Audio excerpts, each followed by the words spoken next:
जय श्री राधे।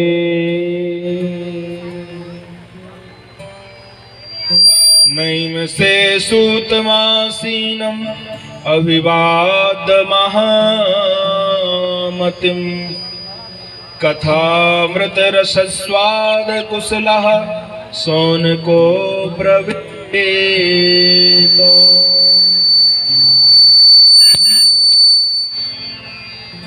नैम सारण तीर्थ में 88,000 ऋषि विराजमान हैं। देखिए, जितनी भी कथाएं प्रारंभ हुई, चाहे वो कोई भी कथा हो, चाहे वो सत्यनारायण की कथा हो, चाहे वो पद्म पुराण की हो, चाहे देवी भागवत की हो, चाहे शिव पुराण की हो, सारी कथाओं का शुभारंभ कहां से होता है? नैम सारण तीर्थ से। ये नैम सारण तीर्थ कहाँ है? उत्तर प्रदेश में, लखनऊ के पास। सारी कथाएं वहीं पर हुई। नैम से शूतमासीनम अभिवाद महामतिम कथामृत रस स्वाद कुशलम सौनको ब्रवीतो। नैम सारण तीर्थ में 88,000 ऋषि विराजमान थे। उनके बीच में 16 वर्षीय श्री सूत जी महाराज का आगमन हुआ। बड़ी बड़ी उम्र वाले ऋषि सूत जी को देख करके खड़े हो गए। यथा स्थान पर खड़े हुए सूत जी ने कहा, ऋषियों, मेरी उम्र है 16 वर्ष की, तुम्हारी उम्र है हजारों वर्ष की, तुम मुझे देख करके खड़े क्यों हुए? धन वृद्धा बल वृद्धा आयु वृद्धास्तथैव च ते सर्वे अपि ज्ञान वृद्धास किंकिरासस्य किंकिरा। कहा, कोई धन में बड़ा होता है, कोई बल में बड़ा होता है, कोई आयु में बड़ा होता है, पर जो ज्ञान में बड़ा होता है वो सबसे बड़ा माना जाता है। इसलिए महाराज, आप ज्ञान में बड़े हो, हम सब आयु में बड़े। सूत जी को व्यास गद्दी पर आसीन कर दिया। दोनों ऋषियों ने हाथ जोड़ करके कहा, हे गुरुदेव, मुझे कथा सुनाने की कृपा करें। कहा, कैसी कथा सुनना है? देखिए, सूत जी पूछ रहे हैं, कथा कैसी सुनना है, क्या चाहते हो सुनना? इन्होंने कह दिया, काल ब्याल मुखग्रासो त्रास निर्णय सहेतवे। बोले, इस काल रूपी जो कलयुग में हम महाराज जी रहे हैं, इस कलयुग से, इन पापों से छुटकारा दिलाने वाली कथा हो। माया मोह निरासस्यो, माया मोह से छुटकारा दिलाने वाली कथा हो। और कैसी हो? कृष्ण प्राप्ति करम, भगवान कृष्ण की प्राप्ति कराने वाली कथा हो। ऐसी कथा सुनाने की कृपा करें। सूत जी बोले, ऋषियों, एक कथा तो ऐसी है, कोई सोचे कि सहजता में मिल जाए, सहजता में कथा नहीं मिलती है। हाँ, ये तो देवताओं को भी नहीं मिली, इतनी दुर्लभ कथा है। एक इतिहास सुना दिया। एक बार क्या हुआ, सुखदेव जी महाराज परीक्षित को कथा सुना रहे थे, राजा परीक्षित को। परीक्षित को 7 दिन में मरने का श्राप मिला हुआ था। देवता लोग अमृत का कलश लेकर के आए। सुखदेव जी से कहा, महाराज एक काम करो, परीक्षित को 7 दिन में मरने का श्राप लगा हुआ है, परीक्षित को ये अमृत पिला दो, मुझे भागवत सुना दो। क्यों? बोले, जो अमृत पी लेता है वो कभी मरता नहीं है, परीक्षित मरेंगे नहीं। सुखदेव जी ने कहा, बात तो बढ़िया है, परीक्षित को अमृत पिला देंगे तो मरेंगे नहीं, और इनको भागवत सुनाई देते हैं। लेकिन जैसे ही सुखदेव जी महाराज ने विचार किया, विचार करते ही समझ गए और तुरंत मना कर दिया और कह दिया, क्वा स्वधा क्वा कथा लोके क्वा कांच क्वा मणिर्महान। कहा, देवताओं, कहाँ तुम्हारा सुधामृत और कहाँ हमारा कथामृत, बहुत अंतर है। हाँ, बहुत अंतर है। बोले, कितना अंतर है? बोले, तुम्हारा अमृत है कांच के समान, हमारी भागवत है मणि के समान। बताओ, कांच महंगा होता है कि मणि महंगी होती है? क्या महंगा होता है? मणि होती है कि नहीं? बोले तुम्हारा अमृत कांच जैसा और मेरी भागवत मणि जैसी। क्वा स्वधा क्वा कथा लोके क्वा कांचा क्वा मणिर्महान। बोले तुम्हारा अमृत है कांच की तरह और हमारी भागवत है मणि की तरह। इसलिए एक काम करो, इसको वापस ले जाओ, अमृत को वापस ले जाओ। परीक्षित को तो भागवत ही सुनाएंगे। कहा क्यों? बोले अवहस्तांस्तांश विज्ञाय ना ददौ सा कथामृतम श्रीमद्भागवती वार्ता सुराणामपि दुर्लभः। बोले भागवत इतनी दुर्लभ है कि इसका हम लोग अदला बदली नहीं कर सकते, इसको बदल नहीं सकते। बोले क्यों नहीं बदल सकते हो? बोले उसका कारण है, सुखदेव जी महाराज ने विचार किया। बोले देवता लोग व्यापार करने आए हैं कि कथा सुनने आए? बोले क्यों? बोले कथा सुनने आते तो कहते कथा सुना दो, लेकिन इन्होंने कहा एक काम करो, अमृत पिला दो परीक्षित को, कथा सुना दो हमको। बोले ये तो विनिमय हो गया। विनिमय माने व्यापार। हुआ कि नहीं हुआ? बोले जहां व्यापार हो जाता है वहां ना सुनने का लाभ ना सुनाने का लाभ। एवं विनिमय जाते सुधाराज्ञा प्रपीयताम। अरे देवताओं, तुम इसके सुनने के अधिकारी नहीं हो। क्यों? क्योंकि तुमने व्यापार कर दिया है, इसलिए इस अमृत को वापस लौटा ले जाओ। और देवताओं को वापस कर दिया। देवता पहुंचे ब्रह्मा जी के पास, ब्रह्मा जी से कहा महाराज अमृत वापस कर दिया सुखदेव जी ने। वास्तविक भागवत बढ़के है अमृत से। ब्रह्मा जी ने भी विचार किया, तुरंत एक तराजू मंगाई, तराजू के एक पल्ले पर जितने भी पुण्य थे सारे पुण्यों को रखा, एक पल्ले पर भागवत जी को रखा, तराजू को उठाया तो भागवत जी का पल्ला भारी, दुनिया के पुण्य हल्के। ब्रह्मा जी बोले भैया देवताओं, ये भागवत कोई पोथी नहीं है, कोई पन्ना नहीं है, ये तो भगवान श्री कृष्ण का वाग्मय स्वरूप है। श्रीमद् भागवताख्यो अयम प्रत्यक्षा कृष्ण वही। और भागवत जी की जय जयकार की।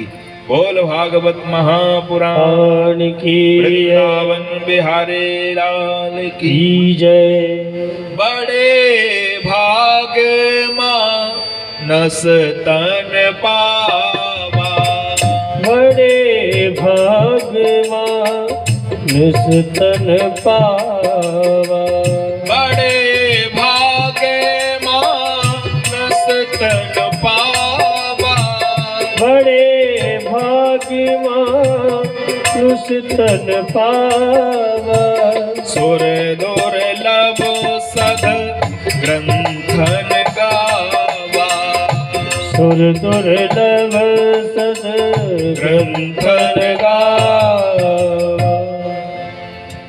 इस प्रकार से भागवत जी का गुणगान सुखदेव जी महाराज ने किया और देवताओं को वापस कर दिया। आगे चल करके कहते हैं लोक विग्रह मुक्तस्य नारदस्या स्थिरस्य च श्रीधि श्रवे कुता प्रीति संयोगा कुत्रैत सह। एक संत है जिनका नाम है नारद। नारद जी का नाम वैसे आप सब लोगों ने सुना होगा। सुना है कि नहीं सुना? एक व्यक्ति से पूछा नारद जी को जानते हो कि नहीं? बोले महाराज नारद जी को कौन नहीं जानता। बोले क्यों? बोले नारद जी की तो एक पहचान है, जहाँ झगड़ा नहीं हो रहा हो, प्रारंभ हो जाए तो समझना नारद जी एक चक्कर लगा गए हैं। और नारद जी का यही काम। लेकिन एक बात आपको बताऊं, नारद जैसा संत ना हुआ ना होगा। नारद जी कभी किसी का बुरा नहीं सोचते हैं, ध्यान देना। ना नारद जी कहीं झगड़ा कराते हैं। नारद जी को बस लगा हुआ है श्राप ब्रह्मा जी महाराज का। सृष्टि हो रही थी, नारद जी को पैदा किया। नारद जी ने पूछा पिताजी हमें क्यों पैदा किया? बोले तुम्हें और सृष्टि को आगे बढ़ाना है, संसार को आगे बढ़ाना है। नारद जी ने मना कर दिया। ग्रह कारज नाना जंजाला महाराज हम गृहस्थी के चक्कर में नहीं पड़ेंगे तो क्या करोगे? बोले दुनिया वालों का भला करेंगे, भगवान का भजन करेंगे। ब्रह्मा जी बोले तुमको श्राप देते हैं, कितना भी दुनिया वालों का भला करना पर दुनिया वाले तुम्हारे भले को नहीं मानेंगे। और दूसरा श्राप देते हैं, एक स्थान पर 2.5 घड़ी से ज्यादा रुकोगे नहीं। 24 मिनट की एक घड़ी और 2.5 घड़ी का 1 घंटा होता है। अब तो नारद जी जहां भी जाते हैं और 2.5 घड़ी रुकते हैं, 2.5 घड़ी के बाद में आगे 1 घंटे से ज्यादा कहीं रुकते ही नहीं। 1 घंटा रुकते हैं नारद जी, 1 घंटे से ज्यादा ठहरते नहीं है कहीं। 1 घंटा यहाँ 1 घंटा वहां। और जब 1 घंटा रुकेंगे तो भजन कैसे करेंगे फिर? भजन के लिए तो समय चाहिए।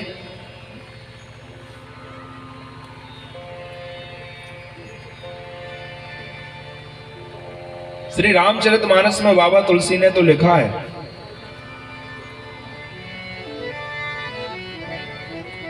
जीवन मुक्ति महामुनि जेऊ, जीवन मुक्ति महामुनि जेऊ, जीवन मुक्ति महामुनि जेऊ, जीवन मुक्ति महामुनि जेऊ, हरि गुण गण है निरंतर तेओ, हरि गुण गण निरंतर तेओ, एकदा हि विशालाय चत्वारार्षयो मलः सत्संगार्थं समायाता तत्रोस्तत्र नारदम्। एक बार नारद जी भ्रमण करते करते पहुंचे कहां? विशालापुरी में। विशालापुरी किसे कहते हैं? बद्रीनाथ के लिए। पहले बद्रीनाथ का नाम क्या था? विशालापुरी। एकदा हि विशालायां चत्वारार्षयो मलः सत्संगार्थं समायाता दद्रोस्तत्र नारदम्। नारद जी भ्रमण करते करते बद्रीनाथ में पहुंचे। बद्रीनाथ में 4 ऋषि रहते हैं, सनक, सनंदन, सनातन, सनत कुमार। चारों ने नारद जी को देखा, बड़े दुखी थे। पूछ लिया, कथम ब्रह्मन् दीन मुखा कुतश्चिंता तुरो भवान त्वरितं गम्यते कुत्रो कुतश्चागमनम तबो। कहा महाराज क्या बात है, बड़े दुखी दिख रहे हो हैं? कैसे भगवान के दास जो रहवे उदास? आप तो भगवान के दास हो, भगवान के दास को उदास रहना चाहिए। नारद जी ने बता दिया, महाराज क्या बताऊं, मैं सब जगह भ्रमण करते करते गया। अहम तो पृथ्वीम यातो ज्ञात्वा सर्वोत्तमामिति पुष्करं च प्रयागं च काशीम गोदावरीं तथा। पुष्कर गया, प्रयाग गया, काशी गया, गोदावरी गया, सब जगह गया, लेकिन महाराज क्या बताऊं, कहीं भी चैन नहीं है, मन बेचैन रहता है। कहीं भी आराम नहीं है। अरे महाराज आश्रमों में गया, आश्रमों में क्या देखा? बोले बड़े बड़े संतों के आश्रम, महात्माओं के आश्रम। बोले आश्रम किसका है? बोले फलारी बाबा का, और शुद्ध देसी घी की खुशबू वहीं से आ रही है। हाँ, नाम है फलारी बाबा। ये आश्रम किसका है? बोले मौनी बाबा का, और सबसे ज्यादा हल्ला गुल्ला वहीं हो रहा है। हाँ? महाराज संतों के आश्रम में देखा, ये गृहस्थियों के घर में क्या देखा? सत्यम नास्ति तपा शौचम दया दानम न वेद्यते उदरम भरणो जीवा परा का कूट भाषण। कोई सत्य नहीं बोलता है, झूठे ही लेना, झूठे ही देना, झूठे ही भोजन, झूठ चबेना। सवेरे से झूठ झूठ सूट शुरू होती है और शाम तक झूठ बोलते बोलते निकल जाती है। उदरम भरणो, उदर माने पेट, इस पेट को भरने के लिए व्यक्ति झूठ ही झूठ में जी रहा है। महाराज मैं भ्रमण करते करते करते करते करते करते पहुंचा कहां? एक सुंदर वन था, उस वन का नाम था वृंदावन। और महाराज यमुना का कलरव कलकल करता हुआ प्रभावित हो रहा है, शीतल सुगंध मंद हवा चल रही है, भगवान की सुंदर बंसी की आवाज आ रही है। श्रीधाम वृंदावन में मैं पहुंचा। वृंदावन में मैंने क्या देखा? यमुना किनारे एक युवती बैठी है, उसके बगल में दो वृद्ध पुरुष लेटे हुए हैं, और उस युवती ने मुझे आवाज लगाई, भो भो साधो क्षणम तिष्ठा मचिंता मपि नासय दर्शनम तब लोकस्य सर्वथा हरम परम। हे महाराज, मेरी चिंता को दूर कीजिए। मैं तुरंत मुड़ करके आया। मैंने पूछा, देवी तुम्हारा परिचय क्या है, तुम कौन हो? उस देवी ने अपना परिचय दे दिया। अहम भक्ति ऋतिख्याता इमौ में तनियौ मतौ। महाराज, मेरा नाम है भक्ति, और दो एक पुरुष देख रहे हो, इनका नाम है ज्ञान और वैराग। ये दोनों पुत्र हैं मेरे। कहा, देवी तुम्हारी उम्र लग रही है 20 वर्ष की, और तुम्हारे पुत्रों की लग रही है 100 वर्ष की, ऐसा क्यों? बोले, महाराज यही तो कलयुग का प्रभाव है। कलयुग के प्रभाव से मैं जैसे ही वृंदावन आई तो मैं तो जवान हो गई, और मेरे पुत्रों को बुढ़ापा आ गया है। महाराज, जिस माँ के बेटा दुखी हो वह माँ कैसे सुखी हो सकती है? इसलिए कोई ऐसा उपाय बताइए जिससे इन पुत्रों का बुढ़ापा दूर हो जाए। कलयुग के प्रभाव से इनको बुढ़ापा आ गया है। नारद जी ने समझाया, देवी वृथा खेद ऐसे वाले अहो चिंता तरो कथम श्री कृष्ण चरणाम भोजम स्मर दुखम विनश्यति। कहा, देवी अगर इन दुखों से बचना है तो भगवान कृष्ण के चरणों में पहुंच जाना, भगवान कृष्ण की शरणागति ले लेना, सारे जीवन के दुख समाप्त हो जाएंगे।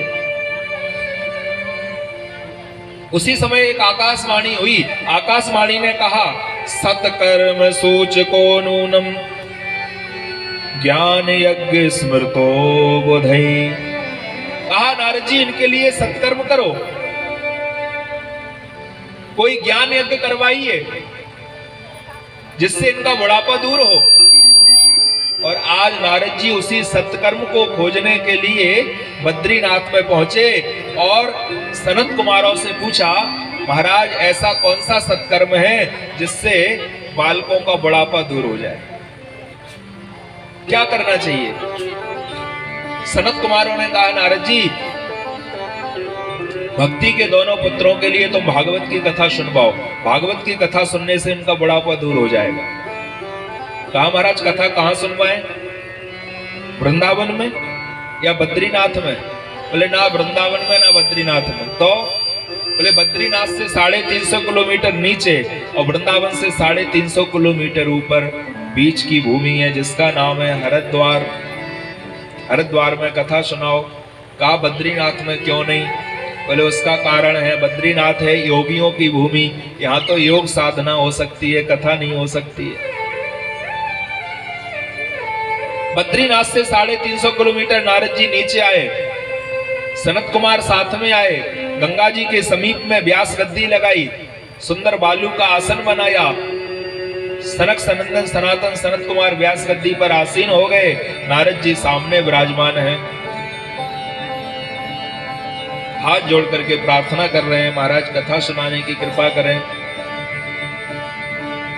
नारद जी ने एक बात और पूछ ली। बोले, महाराज एक बात बताओ, कथा हो रही है हरिद्वार में और मरीज है वृंदावन में।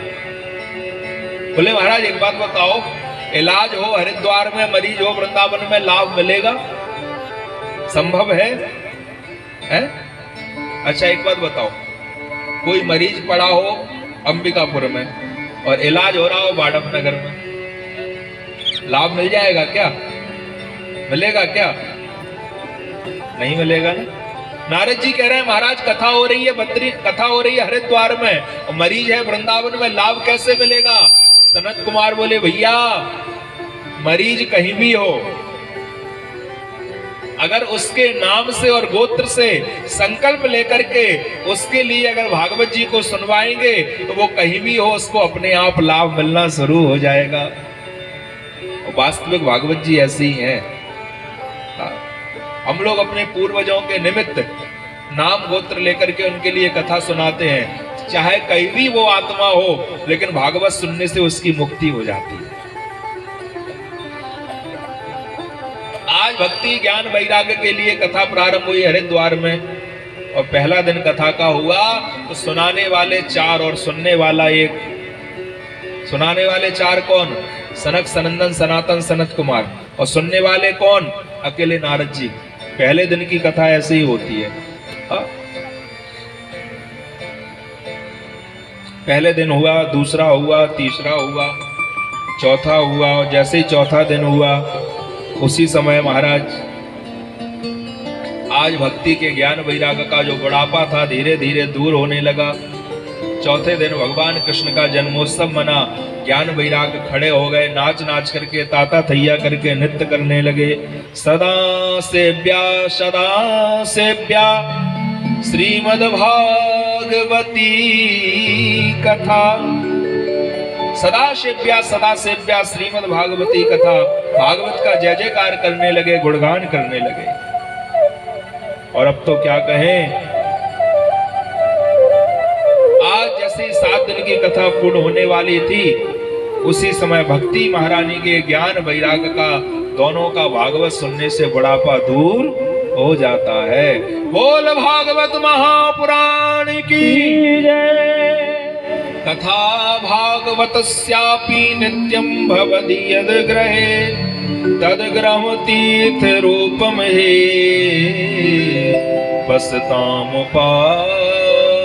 पुनः सुनम। बोले अगर किसी के घर में एक बार भागवत की कथा हो जाती है तो उसका घर फिर घर नहीं रहता है। क्या बन जाता है? तदग्रहम तीर्थ रूपम ही। बोले उसका घर फिर तीर्थ बन जाता है। हाँ, अश्वमेघ सहस्त्राणी वाजपेयी शतानि चो। बोले जो 1000 अश्वमेघ यज्ञ 100 वाजपेयी यज्ञ करने का फल होता है वही भागवत जी का फल होता है। कहा महाराज भागवत होती है 7 दिन में, और 7 दिन का किसी के पास समय ना हो तो बोले कोई बात नहीं, 1 दिन का समय हो, 1 दिन का नहीं हो तो 1 घंटे का हो, 1 घंटे का नहीं हो तो आधा घंटे का हो, बोले कोई बात नहीं। श्लोक आर्धम श्लोक पादम्बा। बोले 1 श्लोक सुनने का समय हो, 1 नहीं सुन सकते हो तो आधा सुनने का समय हो। बोले आधा नहीं सुन सकते हो तो अगर आधे से भी आधा अगर सुन लोगे तो जीवन का कल्याण हो जाएगा। 1 घड़ी आधी घड़ी आदौ में पुण्याद तुलसी संगत साधु की हरहि कोटि अपराध। अगर 1 घड़ी भी सत्संग कर लोगे तो जीवन का कल्याण हो जाएगा। और ऐसे भक्ति महारानी के दोनों पुत्रों का आज बुढ़ापा दूर हो जाता है। बोल भागवत महापुराण की जय। श्री सूत जी कहते हैं, बोले जो जीते जी भागवत सुनता है उसका तो कल्याण हो ही जाता है। अगर कोई मरने के बाद भी भागवत को सुनता है तो बोले उसका भी कल्याण हो जाता है। कहा मरने के बाद किसने सुना? तब तो एक इतिहास सुना दिया। हे मानवा पाप कृतस्तु सर्वदा सदा दुराचारता विमार्गः क्रोधाग्निदग्धा कुटिलाश्च कामा सप्ताह यज्ञेन कलौ पुनन्ति ते। एक इतिहास सुना दिया। बोले अगर कोई मरने के बाद भी कथा सुनता है तो उसका कल्याण हो जाता है। कहा मरने के बाद किसने सुनी? तब तो एक इतिहास सुना दिया। तुंगभद्रा तटे पूर्वम भूतपत्तनमुत्तमं यत्र वर्णा स्वधर्मेण सत सत कर्म तत्परः। तुंगभद्रा नदी के किनारे एक पंडित जी रहते हैं। तुंगभद्रा नदी कहाँ है? दक्षिण भारत में। पंपापुर आपने सुना हो, पंपापुर के पास से निकलती है तुंगभद्रा नदी। उसी के किनारे एक पंडित जी रहते थे जिनका नाम है आत्मदेव। और एक बात आपको बताऊं, खूब बड़े ज्ञानी पंडित जी, खूब धन है, सब कुछ पंडित जी के पास है, लेकिन भगवान सबको सब नहीं देते हैं, कुछ ना कुछ कमी छोड़ देते हैं। इनके यहां कमी क्या छोड़ दी? इनके यहां कोई संतान नहीं होती है। और तो और घर में जो गाय है, गाय भी बांझ रहती है। और छोड़ो महाराज, तुलसी का पौधा लगाते हैं, तुलसी का पौधा भी हरा नहीं रहता है, सूख जाता है। पंडित जी बड़े दुखी रहते हैं। एक दिन क्या हुआ, बोले ऐसे जीवन को जीने से क्या फायदा, इस जीवन को त्याग देते हैं। अपने प्राण छोड़ने के लिए जंगल में गए। एक संत ने देखा, संत ने पंडित जी को सुंदर ज्ञान दिया। पंडित जी को ज्ञान लगा नहीं। कहा महाराज, जिस पर बीतती है वही जानता है, आप मुझे ज्ञान दे रहे हो पर मुझे ये ज्ञान समझ में नहीं आ रहा है। अगर कुछ दे सकते हो तो कोई ऐसी कृपा करो कि मेरे यहां कोई संतान हो जाए। महात्मा बोले, पंडित जी तुम्हारे भाग्य में ही नहीं है, संतान कहां से होगी? पंडित जी बोले, महात्मा जी संतों के पास में तो वो ताकत होती है, संत तो भाग्य को भी बदल सकते हैं। आप चाहो तो मेरे संतान हो जाएगी, और अगर आज आपने कृपा नहीं की तो मैं अपने प्राणों को अभी त्याग रहा हूं और ब्रह्म हत्या का दोषी आप ठहराओगे। संत जी ने सोचा, कहां से ये आफत ले ली मूल है? अच्छे भले जा रहे थे, कहां से रोक लिया? संत जी ने एक फल निकाला। पंडित जी एक काम करो, इस फल को लेके जाओ, अपनी पत्नी को खिला दे, भगवान ने चाहा तो तुम्हारी संतान हो जाएगी। पंडित जी प्रसन्न हो गए, उस फल को लेके आए। इनकी पत्नी का नाम था धुंधली। अरे धुंधली, सुनती हो, इस महात्मा ने फल दिया, इसको खा लेना, तुम्हारे यहाँ संतान हो जाएगी। इन्होंने फल को लिया। पंडित जी तो कह के चले गए। इन्होंने अपनी सहेलियों को बुलाया। कहा, एक बात बताओ, हमारे पंडित जी फल दे करके गए कि फल खा लेना संतान हो जाएगी, ऐसा हो सकता है, संभव है? एक सहेली बोली, अरे धुंधली, कहीं फल खाने से संतान होने लगे तो सब फल ही ना खाने लगे? जो जैसा होता है उसके सलाह देने वाले भी ऐसे ही होते हैं।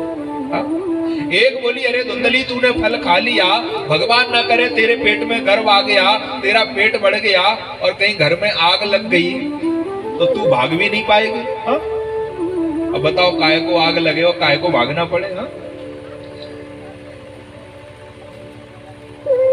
एक आई, बोले एक काम करो, बोले तुम्हारा काम भी हो जाएगा और फल भी खा लो, फल का भी काम हो, फल का भी प्रभाव पता चल जाएगा, संतान होती है कि नहीं। बोले क्या करें? बोले एक काम करो, तुम्हारे यहाँ धन बहुत है, मेरे यहाँ धन की कमी है, इसलिए मेरे यहाँ जो बेटा होगा मैं तुझको दे दूंगी, तू उसके बदले धन दे देना। और फल का एक काम करो, जो गाय बांझ रहती है उस गाय को फल खिला दो तो पता चल जाएगा, फल का प्रभाव पता चल जाएगा। ऐसा ही किया। संयोग की बात, एक दिन इसके यहाँ पुत्र हुआ। रातों ही रात धुंधली को देके गई। धुंधली ने बहुत सारा धन दे दिया और उसी रात्रि में जो गाय बांझ रहती थी, संत की कृपा से उस गाय ने भी एक बछड़े को जन्म दे दिया। पंडित जी को पता चला। पंडित जी आए, बड़े प्रसन्न हुए। बोले मेरे यहाँ पुत्र भी हो गया और गाय को बछड़ा भी हो गया। बोले मेरा नाम है आत्मदेव, तो बेटे का नाम रखूंगा परमात्मदेव। धुंधली बोली, बड़े आए आत्मदेव के परमात्मदेव हैं, मैंने बेटा पैदा किया इसलिए नाम भी मेरे जैसा होगा। मेरा नाम है धुंधली, तो मेरे बेटे का नाम होगा धुंधकारी। गोकर्ण पंडितो ज्ञानी धुंधकारी महाखला। गाय के जो बछड़ा हुआ, सारा शरीर पुरुष जैसा, कान केवल गाय जैसे थे, इसलिए नाम रख दिया गोकर्ण। इसका नाम हो गया धुंधकारी। गोकर्ण बहुत बड़े पंडित ज्ञानी निकले, धुंधकारी बहुत बड़ा दुष्ट निकला। बड़ा हुआ, जुआ खेलने लगा, मदरा पान करने लगा। एक दिन माता में धक्का दिया, कुएं में पटक दिया। पिताजी घर छोड़ के चले गए, गोकर्ण जी घर छोड़ के चले गए। वैश्याओं को रखने लगा। वैश्याओं ने एक दिन क्या किया, आज धुंधकारी को अंगारों से जला दिया। धुंधकारी का प्राणांत हो जाता है। आज गोकर्ण जी घर में आए, रात्रि का समय था, सो रहे थे। कहीं शेर की आवाज आई, कहीं हाथी की आवाज आई। गोकर्ण जी ने पूछा, भैया तुम कौन हो, क्यों आवाज लगा रहे हो? इसने कह दिया, अहम भ्राता त्वदीयोस्मि धुंधकारी इति नामतः। कहा महाराज मैं तुम्हारा छोटा भाई धुंधकारी। कहा धुंधकारी तुम्हारी स्थिति कैसे? कहा महाराज मैंने जो कुकर्म किए उसके कारण मैं बहुत बड़ा महाप्रेत बन गया हूं, मेरी मुक्ति का कोई उपाय बताइए। गोकर्ण जी अपने गुरु सूर्य भगवान के पास गए। सूर्य भगवान ने कहा, गोकर्ण धुंधकारी के लिए भागवत की कथा सुनवाओ जिससे मुक्ति हो जाए। आज गोकर्ण जी ने व्यास गद्दी लगाई, कथा प्रारंभ नहीं हुई, आंधी तूफान पहले ही प्रारंभ हो गया। कहा भैया धुंधकारी ये व्याधि क्यों? धुंधकारी ने कहा, मेरे लिए कोई स्थान नहीं दिया आपने, मैं प्रेत हूं, कहां बैठूं? तब तो एक सप्त ग्रंथी का हरा बांस मंगवाया, उस बांस पर धुंधकारी बैठ गए। पहले दिन की कथा हुई, पहली ग्रंथी फटी, दूसरी, तीसरी, चौथी, पांचवी, छठवीं और 7 दिन की कथा सुनने से 7 ग्रंथियां फट जाती हैं। भगवान के धाम से विमान आता है, धुंधकारी विमान में विराजमान हुए, भगवान धाम के लिए प्रस्थान हुए और आज भागवत सुनने से धुंधकारी की मुक्ति हो जाती है। बोल भागवत महापुराण की। बोले जो जीते जी भागवत सुन लेता है उसकी मुक्ति हो जाती है, जो मरने के बाद भागवत सुनता है उसकी मुक्ति हो जाती है। ऐसी ये भागवत है। भागवत को कल्प वृक्ष बताया गया है। कल्प वृक्ष के नीचे बैठ जाओ, सब कुछ मिलता है। ऐसे ये भागवत है। कहा महाराज इससे लाभ क्या होता है? अपुत्रो लभते पुत्रम धनार्थे लभते धनम। अपुत्रो लभते धनम। अगर किसी के पुत्र ना हो, वह व्यक्ति अगर भागवत को सुनता है तो उसके लिए पुत्र प्राप्ति होती है। अपुत्रो लभते पुत्रम धनार्थे लभते धनम। कोई लक्ष्मी की कामना को सुनता है उसे लक्ष्मी मिलती है, कोई विद्या की कामना को सुनता है उसे विद्या मिलती है, कोई आयु की कामना को सुनता है उसे आयु प्राप्त होती है। ऐसी ये भागवत है। भागवत जी के महात्म के 6वें अध्याय में भागवत सुनने की विधि बताई। 7 दिन तक क्या करना चाहिए, कैसे सुनना चाहिए? बोले सबसे पहले देव यज्ञम तो समाहुए मुहूर्त प्रेक्षण यत्नता। किसी ब्राह्मण से सुंदर मुहूर्त निकलवाओ।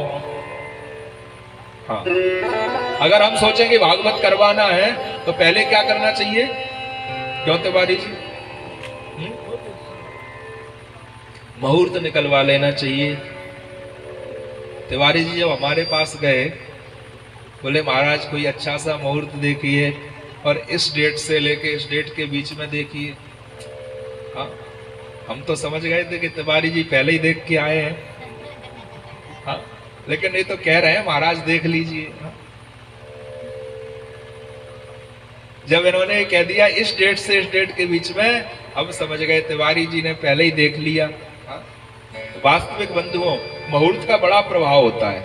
हमारे यहाँ जो भागवत हो रही है बड़ा शुभ मुहूर्त है, सब कुछ इसमें मिला, चंद्रमा इसमें मिला, हवन का मुहूर्त इसमें मिला। तो ब्राह्मण से पहले मुहूर्त दिखवाओ और सुंदर मुहूर्त के बाद में सबसे पहले श्रीफल लेकर के ब्राह्मण को संकल्प देना चाहिए। ये नियम है। कथा कहाँ सुने? बोले तीर्थे वापी। बोले किसी तीर्थ में सुनो तो ज्यादा लाभ होता है। तीर्थ में नहीं सुन सकते तो बोले किसी मंदिर में सुनो। बोले मंदिर में नहीं सुन सकते तो बोले घर में सुनो।